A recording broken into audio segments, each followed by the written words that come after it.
Hello and welcome to Michael and Ivanka's Grand Podcast, a weekly talk between two friends who know about computers and stuff. And the internet and stuff like that. The internet, and become politically activated by the horrors of the world. My name's Michael Forrest. And I'm Ivanka Magic. This is Grand Podcast Nights. I need to wake up. This week we're going to talk about how to leave the country. Speaking of things going to shit. Yes, we are. You've done it. I've done it for a year and come back. The hardest thing, if anything, is coming back once you leave, because it's so much cheaper outside the UK. By the country, of course. By default, we're talking about England and London/Brighton. But we're just going to talk about why have we had enough? What's it take to decide? And then how do you do it? Where would you go? What would you do? Why? Well, we can find out how you've left. Yeah, so you've done it under different levels of pressure. Yes, for different reasons. I think this is So yes, I'm looking forward to this episode. We're going to make it really fun and informative. Sure. Without talking about visas and shit like that. Oops. Oh God. Sorry, Auntie Annette. All right, let's go then.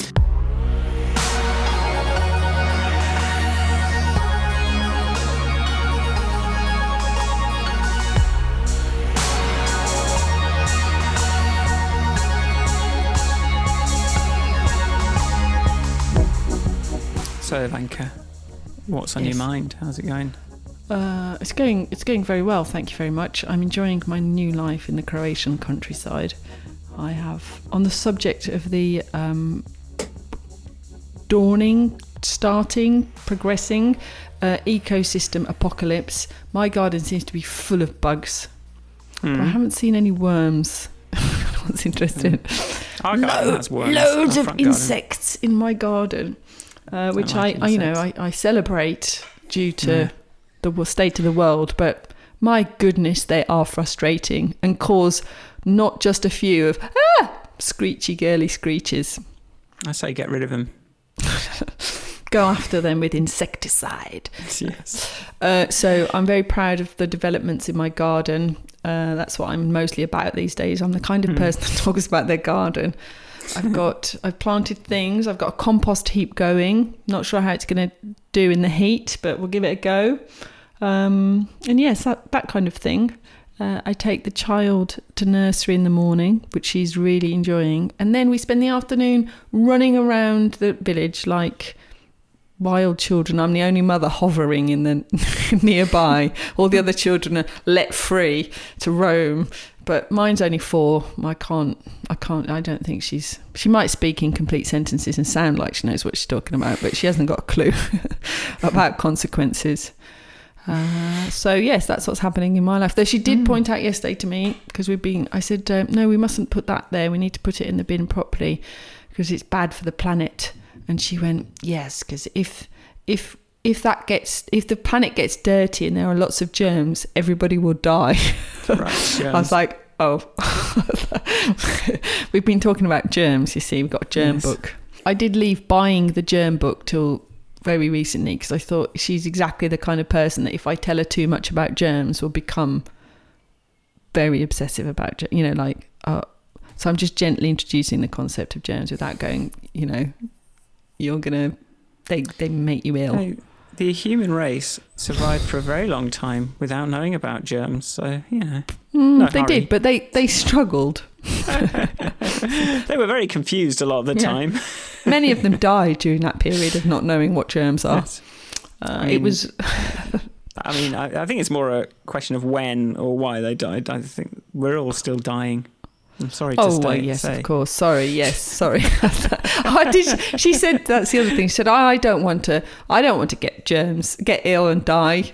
And I said, you should speak to Michael. Why? Because you're obsessed with living forever and living for 300 years. So I thought maybe you could exchange some tips with her about how to live for 300 years if that's the way she wants to go. It's not my area of expertise. Anyway, So that's me. How's your week, Michael? How are you? What's on your mind? Still the remnants of my birthday week, but yeah, I've been working hard. Well done. I'm sort of this. Sorry, I haven't got anything interesting to say at all. If anything I say is Did you get ever any of presents interest. for your birthday? I got this Grayson Perry book, and I got no, not really. I mean, good. I got some birthday money, so that's nice. And so I don't know what to do with that yet, but really, I'm just like every day is a birthday, really.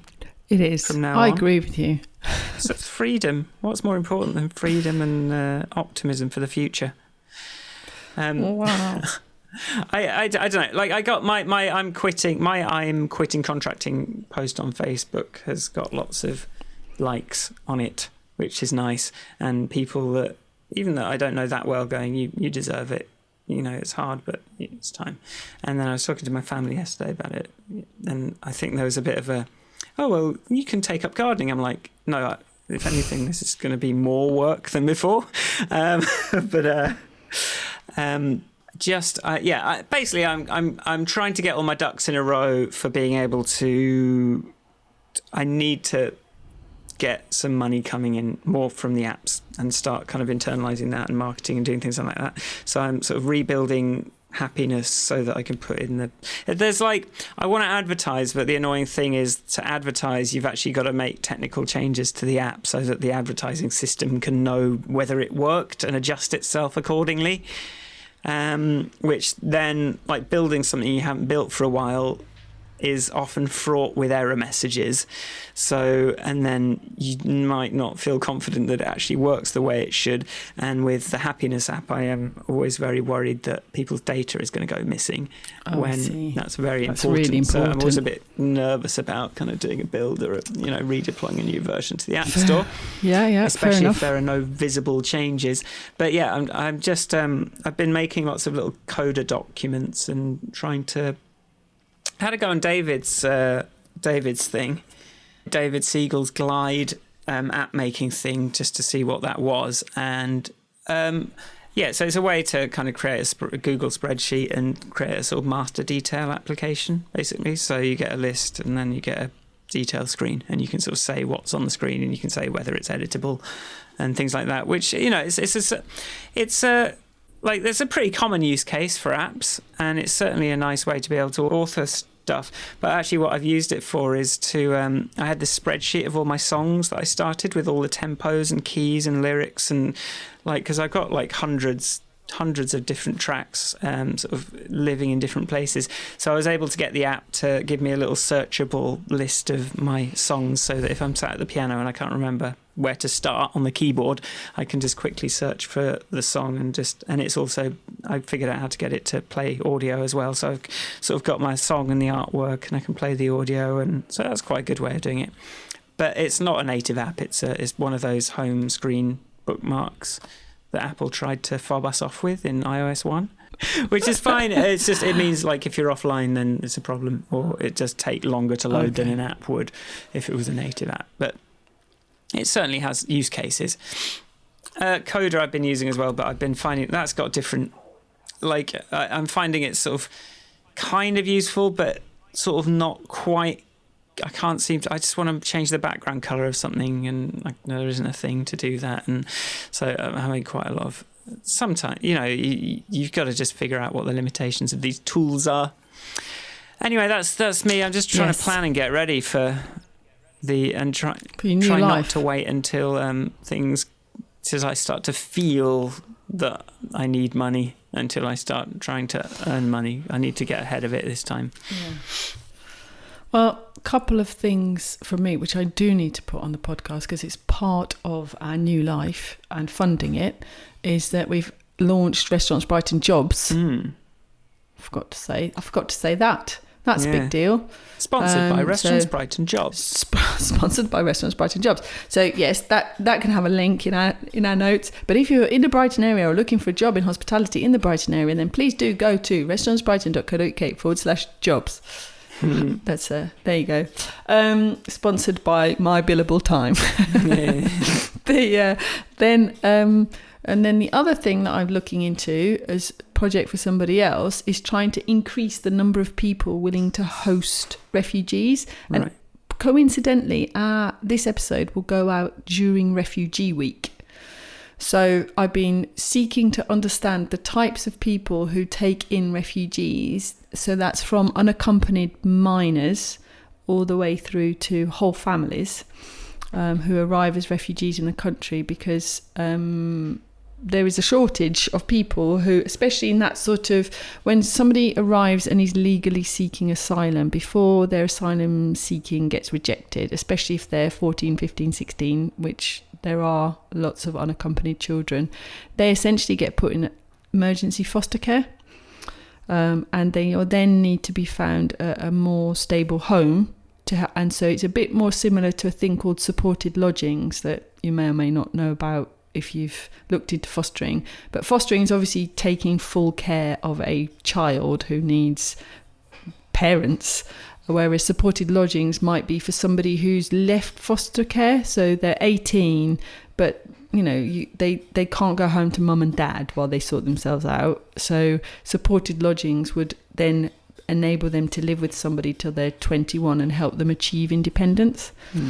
So I'm looking into that this week. So if you have hosted a refugee or would like to host a refugee, then get in touch and I will direct you or interview you. How about that? What would that's on the subject of leaving the country. It is, isn't it? It's magical. Magical how the planets have aligned. What would we? Is it from what you've learned, and not that I think anyone listening is likely to benefit directly from this advice, is there advice that we would give to refugees that want to come to the UK, for example? Well, I don't think that's the way round. Like a refugee is a very different sort of migrant, in that they are like it's like I did, as part of previous work, interview a foster carer who's most of the people she gets are unaccompanied asylum seekers, minors. And she said what's very different with fostering somebody like that versus fostering a child who's been taken from a broken home, who's had untold abuse, is that as a person, this person was almost certainly very loved and cared for by parents. Like, they don't have any of that early childhood damage. What's broken in their world is their country, not their family. Right. So in some instances, of course, there's different types of refugees, but mostly we're talking about Syrian refugees or Yemen or people who are like fleeing war. And they are not, so they are loved, fully developed human beings who are seeking to survive and have maybe lost all their family or been packed off by their family in an attempt to rescue them from the situation. Maybe there's only enough money to send one person. So they choose a child. I don't know. I really don't know enough. It's very. Even if my question was a bit vague and ignorant, that I think that's a really interesting way of looking at it and thinking about and persuasive for people that that might want to get involved. That might want to, because my sister, I boast vicariously about my sister's a foster carer, and one of the things she said when she's done emergency cover for an unaccompanied minor, and she's like, for her it was the most sad and most emotional person that she's had to look after, and he was only with her for a few days. It's just that she became totally aware that he had nobody. Like, he was all alone in the world, in a place where he doesn't speak the language, that he didn't really know how he'd arrived because he'd been in a lorry, and it's just like, it's quite a different kind of trauma. But if it is the sort of if you want to get involved with helping people like that, there are charities, but also your local council almost certainly has responsibility for hosting people via a fostering scheme. So I personally would start there, because the welfare state should be dealing this. Charity should be a backup. So I think personally, go and help the state do its job. Yeah, well, That's what I say. yeah. So on the subject of leaving countries, that's one way of leaving a country, is as a refugee. What about us Brefugees? Brexiles. That's what one of my friends calling himself. He lives in Barcelona now. Calls himself he's living in Brexile.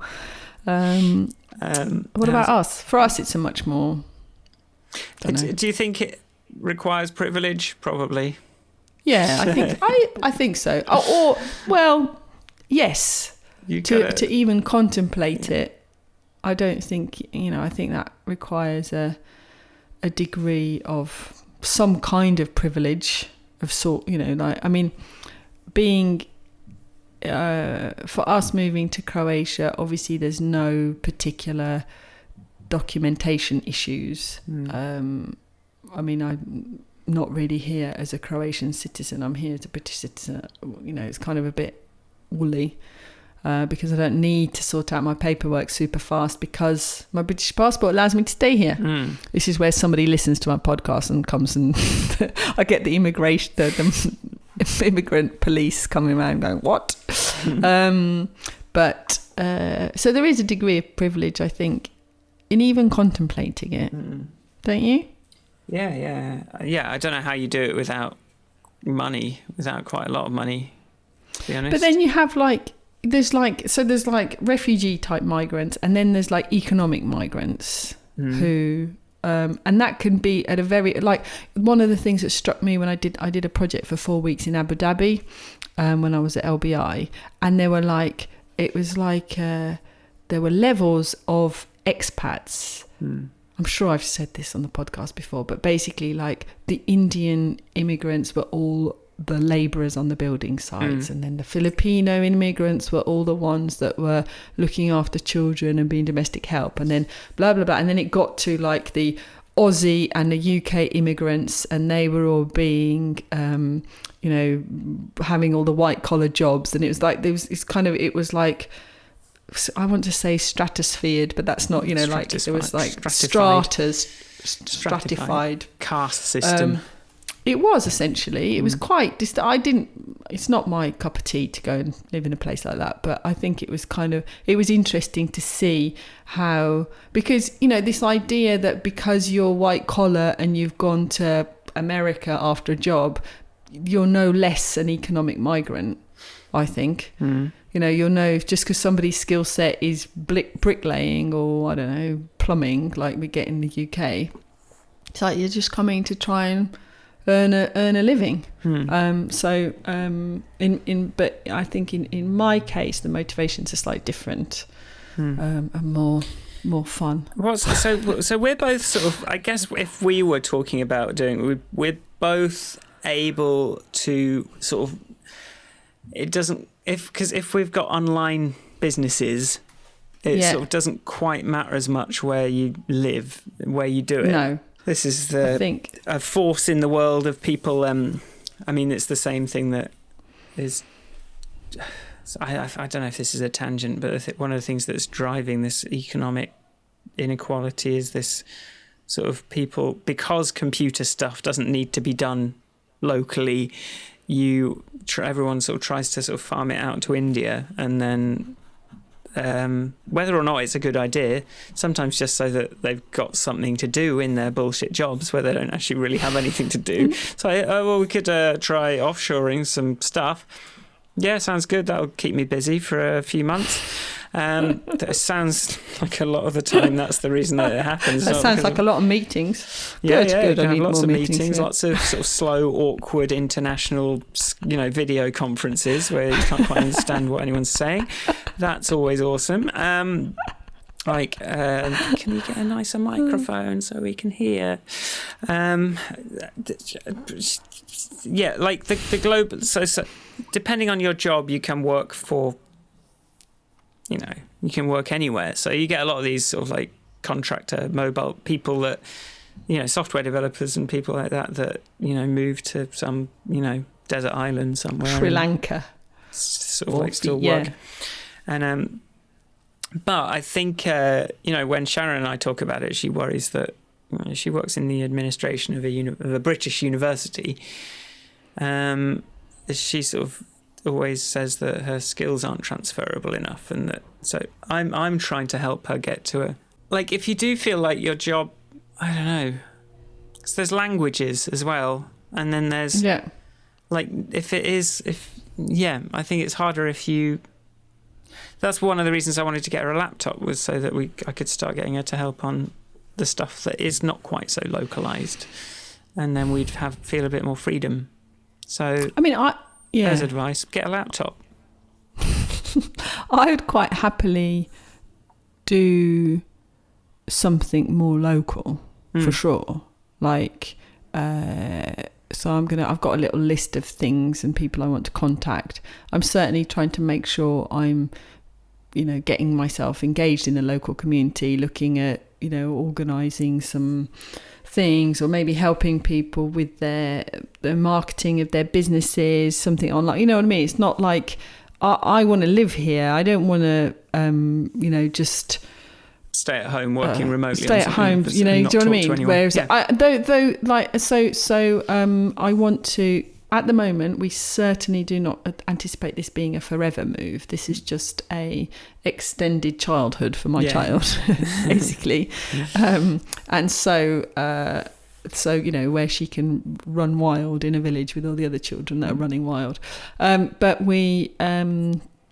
So we need to sustain that, this being a digital nomad business is perfectly, I think it's a perfectly legitimate way to earn a living. But I think what you're not doing is giving yourself a way of making friends locally.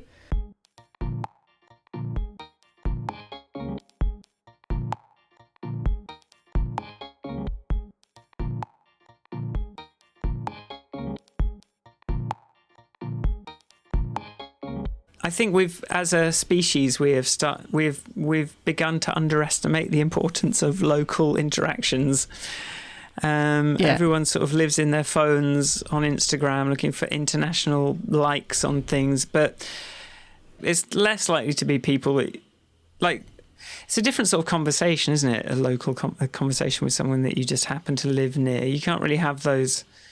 You can't really nerd out about something. No, because you don't necessarily share any common interest. That's why you need a podcast. So if you do leave the country, podcast with someone you can have a in-depth, very specific conversation about. I was thinking about this the other day though, because for example, my circuit is drop the child off, pick the child up. So I am talking to the parents, and then there's hang out in the playground. So I'm getting to know the kids and some of the parents who attend to their children. Then, because as I mentioned previously, they run wild. Going to the local shop, going to the DIY shop, they know me, and that's basically my circuit. That's what limits who I can make friends with. So this is where Facebook and the like are very good, is because I was talking to the woman who teaches. So I found a teacher for Nick to teach him Croatian, and she mentioned a Facebook group where people share it's called From My Garden. So if I've got a glut of raspberries, then I can go on this Facebook group and go, hey, I've got loads of raspberries if anyone wants them. Or they can go, oh, has anyone got any homegrown eggs or whatever? So where then by joining that Facebook group, I am finding people that are interested in things that are very similar to what I'm interested in, which is to be sustainable. So it shortcuts that sort of, and they are all local. They're not all necessarily in this village, but they're on the island. So that's where social media does come into its own, I think. Yeah, and I have to say, I would never have attempted to move to Berlin on my own if I didn't have Facebook. Like a few, at least, acquaintances on Facebook already that lived there. Yeah. I think if it hadn't been for that, I don't think I would have even tried it, because it would have just been, I literally know no one here. But I mean, when it comes to converting acquaintances into friends, that takes months and years. So it doesn't happen overnight. But I think it is the way I did it was, well, because I'd applied because I wasn't sure if I was going to work remotely, but I'd applied for a job with one company, and it turned out to be quite a sort of central iOS development company out there. So I ended up sort of kind of doing their thing, but then not working. But then I talked to them and they offered me a desk, and they said you can use a desk in our office if you want. So I sort of ended up coming in and just sort of like hanging out with them for a while. And I think you've got to find those things, haven't you? You've got to find those ways. And just something else I thought of, like this week. So I'm kind of I've been having a bit of that just being in West London. Like I've got to integrate into a new local area. And one thing, like I got this puncture this week, and I usually cycle to the gym in the morning and cycle back. But instead of doing that this week, I've been running and running back. It actually takes about the same amount of time. But it meant that I ended up having a casual chit chat with someone else who was leaving. That I just wouldn't have had if I'd jumped straight on my bike. So that's one of those, weird things, isn't it? Like, I mean, you can get... If you just ordered all your groceries on Ocado, then you'd never be chatting to people in the shops. I mean, this is the thing about my... we were sitting on the sofa the other night going, we've got to go shopping. It's like, where's my Riverford box and my milkman and my... Please. But anyway, going out on your electric bike is a conversation starter. Right. So you have your electric bike full of shopping and they're like, is that an electric bike? Yeah. And then it's like, how much does that cost? It's like, that's why you're all loaded up, is it? I'm like, yeah. What do you do when it rains? Put a jacket on. So we have these very intellectual conversations about bicycles and things. So, I think there is something about actually being out and just do running somewhere instead of cycling or cycling instead of driving, or that just make you're more exposed to your little environment. Andre was always, when he lived in Palisgate, I have to say, was really good at that. That street was like a village. His little circuit that he did, especially if you've got a dog, you go coffee. A lot of it's about like going out for a coffee at the same time every day in your local cafe to make sure you're nodding to the same people every morning. And that's one thing we haven't done yet, but we're going to do as soon as we finish building our bicycle storage area. Which is turning into a massive... So all our spare time, drop the child off at nursery, run home, do DIY, quickly work. It's like a... So yes, the pressure. But I like that idea, routine. Kind of creating a routine of... Where would we do it? I don't know. Like Queen's Park, maybe. We could come up... There's a cafe here. Maybe we should do that. You just... But I think it really works for a way of just... Because, if you... You definitely will bump into the same people on, just you go from nodding to talking, and it's like a little the 11 o'clock crew or the Saturday morning at 10 gang. You know what I mean? It's like, but it's certainly a thing around here. And plus, then you're sitting down, having a coffee, enjoying yourself, watching the world go by, taking a moment.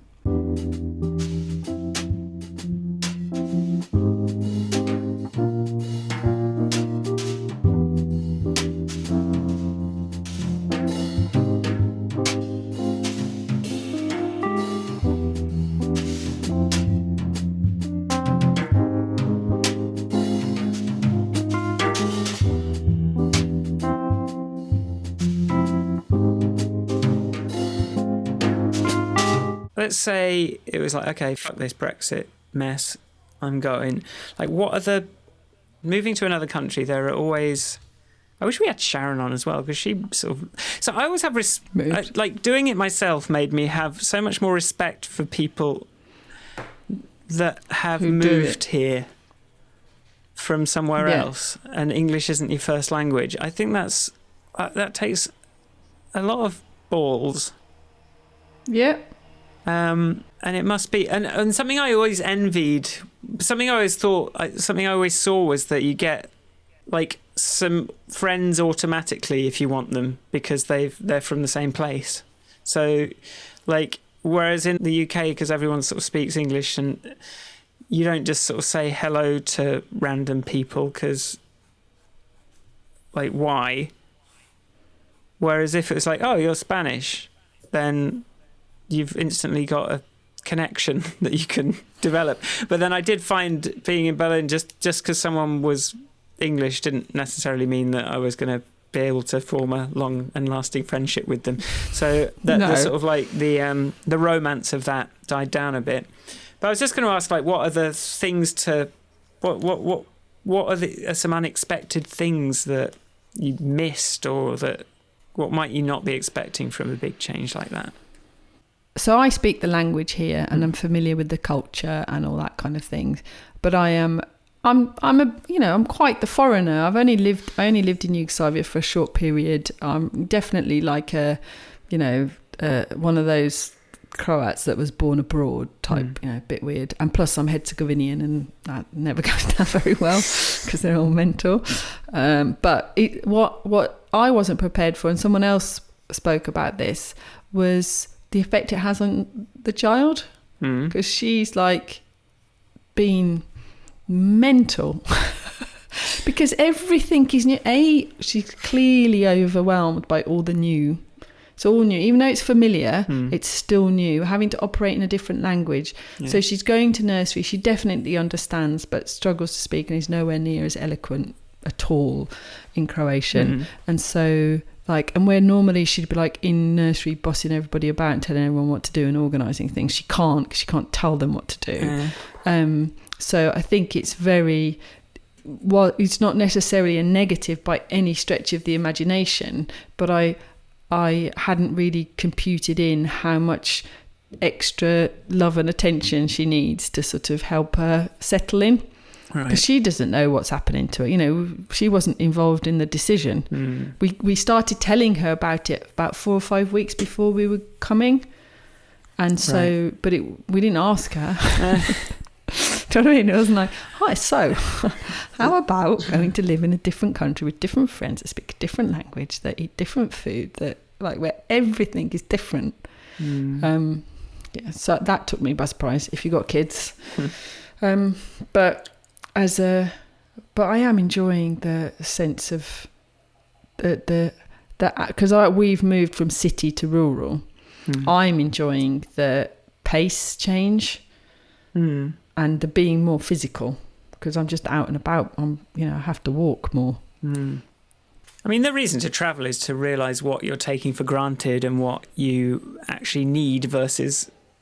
Like we think that we need all these things, but only by kind of transposing yourself into a different situation can you sort of see which ones you miss and which ones you realise were actually like more of a problem than a benefit, or looking at another way, the sort of golden cage idea as well. Like, well, if I don't have I can't think of any examples though.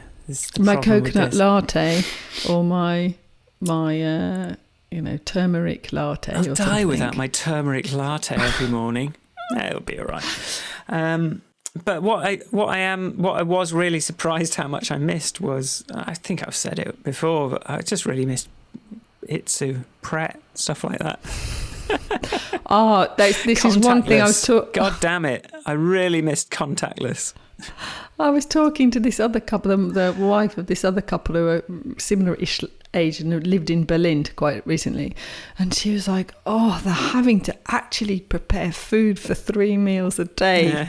Every day. It's like, what should we cook?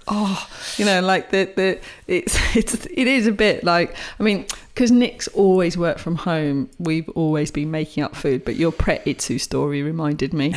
Though I found it's remarkable, if you go and have a good snoop around the local supermarket, you can find stuff that does a good imitation. It's sort of like vaguely, But you've just got to get stuck in.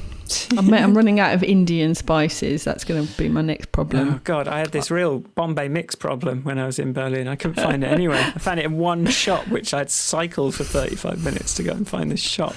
So I just want some Bombay mix. You can't get it here. I've probably got 4 dals worth of spices left, right? And then I'm dal free. Oh no! But my mum's visiting on the 19th of June, so that's going to be in her suitcase, like ground cumin, So the stuff. We'll have well, you can buy some of it, but in tiny little bottles, and I need sacks of it to maintain my veganisation.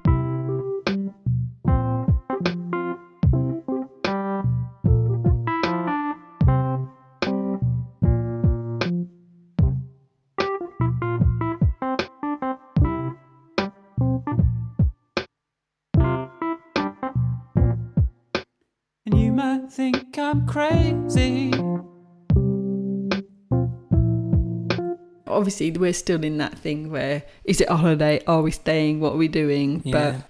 But and having a child massively helps, I think, because as soon as you're doing nursery rituals, you're immediately part of the little society. Right. So as much as it might be a reason to kind of a source of friction, it's actually also a source of, like, it beds you in quicker. Yeah, you've immediately got some people that you've got something in common with, even if you've got nothing else. It's like, oh yeah, yours 4 years, they're mental, aren't they? Yet, like whatever. So a final just question, like, say you kind of feel like you want to just leave the UK. Yeah. Like, what stops you? Like, what are those things that kind of make you not do it? I think people are, so my experience for me, like Nick and I did that traveling for a year. We did all, we've often taken very long extended holiday type things, like, but I think it boils down to this concept of the sort of all these things that you think you need and you have to maintain. If you've got a house with a mortgage, you almost certainly can rent that property out enough to cover the mortgage at least and the bills, so that it's there and you're not selling. I mean, what I personally would really struggle to do, and I know people do it, is sell up and move. Right. I'd be like, oh my God, the levels of commitment required for that. They're way above my way away from my fear barrier. But yeah, that, keeping your options open is more my cup of tea. Rent out your house. Don't worry about your career in the year that you've gone, or 2 years. Because I had this conversation with Nick where there's a few places I'd like to live for a year, like Alaska, just to do the full season and see what it's like. I think it'd probably drive me nuts, but these things don't have to be forever, and you can go and try them out, and actually the life that you've left behind won't change. You will, and your priorities will change. That's what I think. Right. Personally, I think that bike trip for us had the biggest, like, that set us up for where we want to put our emphasis. And then the things that might have slowed you down from making the bike trip, let's say, I guess, would have been, my career is going to be interrupted. Oh my God, I'm going to lose my position. Oh my goodness, how hard has it been to become head of design? And now what? I go away. Who's going to take me seriously? There's going to be a gap in my CV. Yeah. Blah, blah, blah, blah, blah. And actually, what really changed? Nothing. I mean, obviously they'd made somebody else head of design when I got back, but I had a job when I got back, right. And I was, it's like, and then I could have stayed for longer. I find it much easier to do the job for certainly until the trip wore off, and then I went back to being covered in hives. But it's like because it was easier to keep it in perspective. But it's that career thing. I think people think, I'm going to lose my position on the property ladder. Will I ever regain it? Blah, blah. I think there's those things that you've worked really hard to build up that you worry that are maybe those things are less of a house of cards than you think. Maybe some of those things, I guess I'd say to Sharon, like you think that you've got this really specialised thing, but you've been in the workplace for 8-10 years or whatever, and you've got a lot out of that you don't even realise, and that you would only find by kind of going into a different situation and realise, I can use this. Like when I first got a job as a programmer, realising that all of those personal projects I'd done all count. Right? I just assumed that if it didn't count. You sort of felt like you couldn't even put it on your CV if it wasn't like paid. But actually, all that experience counts. So in the same way, I think all those the skills you learn for dealing with people in meetings and kind of making sure stuff happens, and like all those things that you do in the workplace that don't go on your CV are still going to make people see you pretty quickly that they need to promote you to somewhere where you can do a bit more benefit, and maybe it's not quite as precarious as we all worry. I think it makes it. I mean, for example, if you and Sharon were to go and live in Italy, like the fact that she speaks the language is a big, it does make a massive difference. Going to live somewhere where you don't speak the language does limit who you can talk to. There's no, you're talking either to the other people there who are sufficiently educated to speak a different language, or so you're limiting your kind of like your range of people you're talking to, or you just feel excluded all the time, I think. Yeah, like that's the thing. Like you get people, like if you can't understand what's going on, and especially if it seems like where there's less of a self-service culture. So you get like Germany for me, it was a combination of not speaking German and nothing. I couldn't just go in, pick something up, contactless self-checkout. It was always, there was a person involved 3 times, for every time I just wanted to not cook for myself, I had to deal with that. It's like, oh God. And half the time have to have cash, and like that's even a thing to start with. What, how much? Oh God, you don't know the numbers. But really that's just, if that's it's a source of friction, but I reckon like a year or two, you'll be fine. It's just a matter of time. Yeah. And we're not all everyone thinks that are too old to make a change, but you're never too old to make a change. That was part of what I was going to say about the career thing. It's like, I don't like, it might sound like a cat poster, but you can't postpone. If you want to do something or you're curious enough to do it, then there's no, in 10 years, in 5 years, in 20 years time, there's really not ever, there's always an excuse to not do something. That's easy. It's to actually decide to go and do something is the harder one. And frankly, I don't really want to save up all my experiences until my body's old and when I retire. Yeah, that's just I'm going to be old then and a bit achy. Be healthy. Who knows what state I'm going to be. Gym, Ivanka. How could I leave now? Yeah.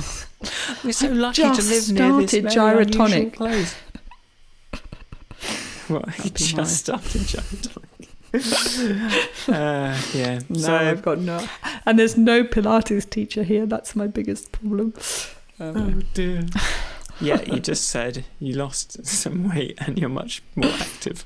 So, yeah, my body always feels loads better here just because I have to do so many more things myself. So, plus we did weights in the garden last night. So strong.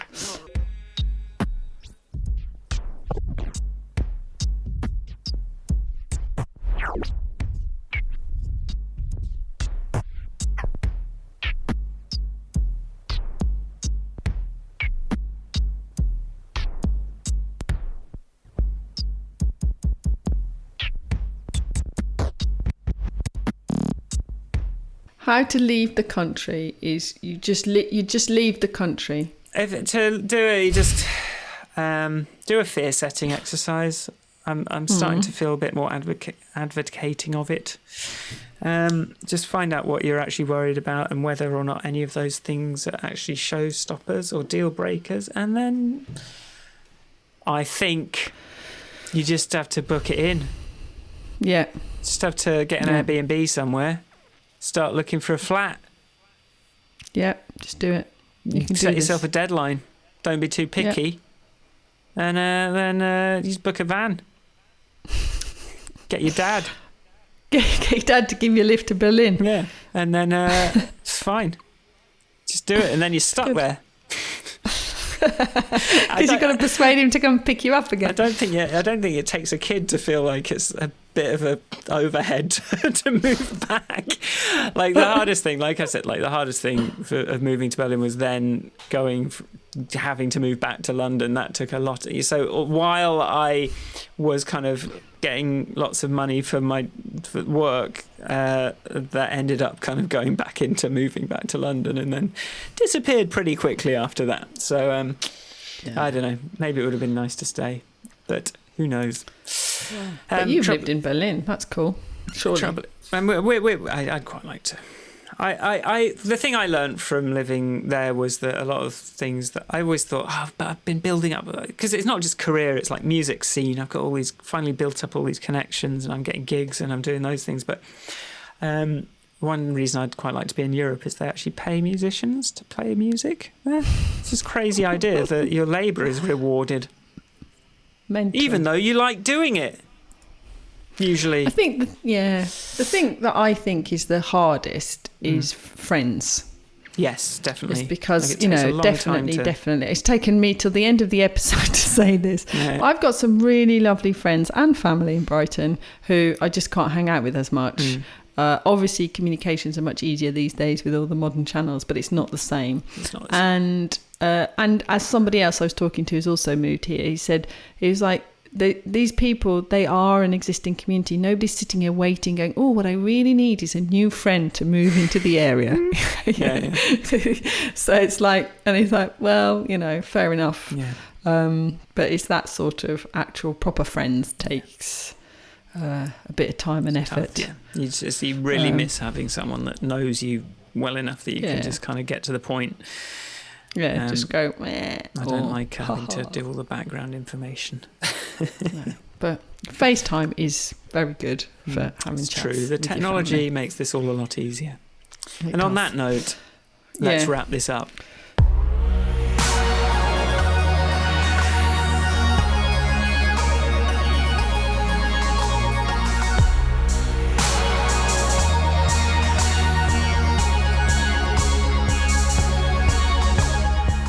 All right, thanks for listening. Thank you for listening. If you like the podcast, go to grandpodcast.com and donate £1,000. At least, minimum, on our Patreon, which we've just started. Well, we made ages ago, but we've not really told you about it very well. By our calculations, this costs us hundreds of pounds in billable hours. So, what's $1? Where can people find you, Ivanka? People can find me at Ivanka on Twitter. And you, Michael? You can find me at michaelforestmusic.com and goodtohear.co.uk. Let's mix it up. You can find me in so many places.